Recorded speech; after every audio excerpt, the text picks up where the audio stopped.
జనసేన అధినేత deputy CM Pawan Kalyan, TDP MLA, cine నటుడు బాలకృష్ణపై కేతిరెడ్డి సంచలనమైన కామెంట్స్ చేశారు. బాలకృష్ణ ఒక హిందూపురం తప్ప మరెక్కడా గెలవలేడు అని, గుడివాడలో పోటీ చేసి గెలిపి చూపించాలి అన్నారు. సీఎం చంద్రబాబు నాయుడు చేతిలో పవన్ కళ్యాణ్ కీలుబొమ్మగా మారారు అని తీవ్రమైన విమర్శలు చేశారు. పవన్ కళ్యాణ్కి సిద్ధాంతాలు కానీ ఐడియాలజీ కానీ లేవు. రేపైనా సీఎం పదవికి పోటీ పడ్డా ఆయనకు ఎలాంటి ఐడియాలజీ లేదు.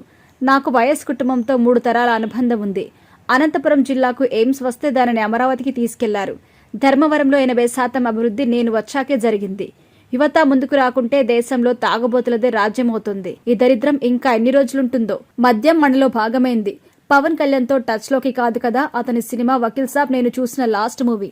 ప్రముఖ హీరో కమల్ హాసన్ని మించిన నటులు ఎవ్వరూ లేరు. కానీ అతని పరిస్థితి ఎలా ఉంది? ఫిబ్రవరి 5న ఫీజు రీంబర్స్మెంట్స్ ఆందోళనకెక్కి అందరూ తరలి రావాలని కేతిరెడ్డి పిలుపునిచ్చారు. సినిమా హీరోలు చిరంజీవి, బాలకృష్ణపై కేతిరెడ్డి, వెంకట్రామరెడ్డి సంచలనమైన కామెంట్స్ చేశారు.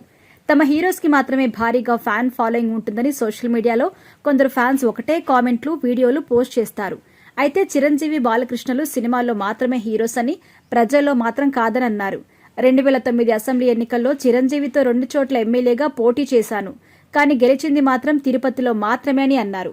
సొంత నియోజకవర్గంలో చిరంజీవి ఓడిపోయారని మాజీ ఎమ్మెల్యే కేతిరెడ్డి గుర్తు చేశారు. బాలయ్య, చిరంజీవి ఇద్దరు సినిమాలో మాత్రమే హీరోస్ అని, బయట ఏముండదని ఎద్దేవా చేశారు. నిజ జీవితంలో మాజీ CM Jagan, deputy CM Pawan Kalyan మాత్రమే హీరోస్ అని చెప్పారు. జగన్ అయినా పవన్ అయినా కానీ మీటింగ్ పెడితే 10 నిమిషాల్లో 1000 మంది జనాలు తరలి వస్తారు. అది వాళ్ళపై ఉన్న ప్రేమ. రాష్ట్రంలో ఇద్దరికి మాత్రమే ఫ్యాన్ ఫాలోయింగ్ ఉంది. దక్షిణ భారతదేశంలో హీరోని దేవుడిలా మొక్కుతారు. చంద్రబాబు అయితే మేనేజ్మెంట్ మాత్రమే చేస్తారు. రాష్ట్రంలో రాజకీయం మాత్రమే చాలా దారుణంగా ఉంది.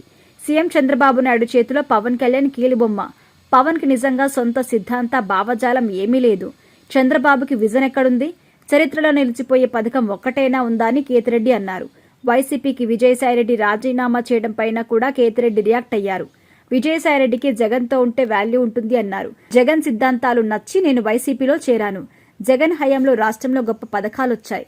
రాష్ట్రంలో మాజీ ముఖ్యమంత్రులు వైఎస్ రాజశేఖర రెడ్డి, జగన్ మాత్రమే మంచి పాలన అందించారు అని కేతిరెడ్డి చెప్పారు. ఇప్పుడు ఈ కామెంట్స్ వైరల్ అవుతున్నాయి సోషల్ మీడియాలో.